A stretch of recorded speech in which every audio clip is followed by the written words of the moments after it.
கிறிஸ்துவுக்குள் பிரியமானவர்களே, பிரபல கிறிஸ்தவ பாடகரும் ஊழியருமான தாஸ் பெஞ்சமின் அண்மையில் வெளியான கருப்பு திரைப்படத்தில் கருப்பசாமியை மையமாக கொண்டு எழுதப்பட்ட பாடலை பாடியதாக எழுந்த சர்ச்சை. இதனைத் தொடர்ந்து மன வருத்தத்தோடு மன்னிப்பு கேட்கும் காணொளி ஒன்றை அவர் வெளியிட்டுள்ளார். பாடல் வெளியானவுடன் பல கிறிஸ்தவ விசுவாச மக்கள், ஊழியர்கள் பல கண்டனங்களை தெரிவித்துள்ளனர். ஒரு கிறிஸ்தவ பாடகர் வேறு மதம் தொடர்புடைய பாடலை பாடுவது சரியா? இது கிறிஸ்தவ மதத்திற்கே கேடு விளைவிக்கும் செயல். இது பலர் கேலி பேசி சிரிக்கும் நிலையை ஏற்படுத்தியுள்ளது. அண்மையில் பரலோகமே என் சொந்தமே என்ற பாடலை பாடி மிகவும் பிரபலமானவர் இந்த தாஸ் பெஞ்சமின். கிறிஸ்தவ பாடகர் தற்பொழுது செய்த செயலானது மனதிற்கு வருத்தத்தை அளிக்கிறது. இதற்கு தாஸ் பெஞ்சமின் அவர்கள் தனது மன வருத்தத்தை பகிர்ந்து கொண்டு இனிமேல் இதே போல தவறுகள் நடைபெறாது என்று உறுதியாக வாக்களித்துள்ளார். கர்த்தருக்கு ஸ்தோத்திரம். நான் தாஸ் பெஞ்சமின் பேசுகிறேன். சமீபத்தில் வெளியான அந்த கருப்பு திரைப்படத்தில் பாடியது இது தவறாக நடந்திருக்கிறது. இது இனி அப்படி ஒரு தவறை நடக்காதபடி நான் பார்த்துக் கொள்வேன். ஆமென். இந்த காணொளியை பார்த்து பல கருத்துக்கள் வெளிவந்த நிலையில் உள்ளன. பல குற்றச்சாட்டுகளும் வலைதளத்தில் பரவலாக பரவி வருகிறது. அவர் மனம் வருந்தி பேசிய வார்த்தைகளை கேட்டு பலர் ஆதரவளித்தும் வருகின்றனர்.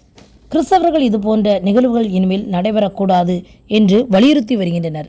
இந்த காரியமானது விசுவாசிகள் மற்றும் மத நம்பிக்கை தொடர்பான காரியத்தை பாதிப்பு அடைய செய்யும். இனிமேல் இதேபோல் நடக்காது பார்த்துக்கொள்வது சால சிறந்தது.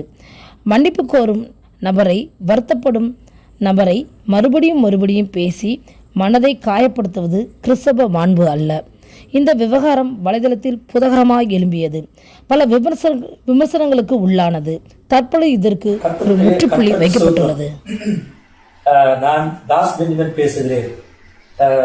சமீபத்தில் வெளியான அந்த கருப்பு திரைப்படத்தில் பாடியது இது தவறாக நடந்திருக்கிறது. இது இனி அப்படி ஒரு தவறை நடக்காதபடி நான் பார்த்துக் கொள்வேன். ஆமென். தேவாலயத்திரை இரண்டாய் கிழிந்ததன்றோ, தேவன் திருமுகத்தை காணாமல் கதிரவன் கண்களை மூடியதோ, பூமி அதிர்ந்ததோ, கல்லறை வெடித்ததோ, காரிருள் சூழ்ந்ததோ, புவியெல்லாம் நடுங்கியதோ, உத்தமர் இயேசு துடிக்கின்றார் சிலுவையிலே, உருகாதோ நெஞ்சம்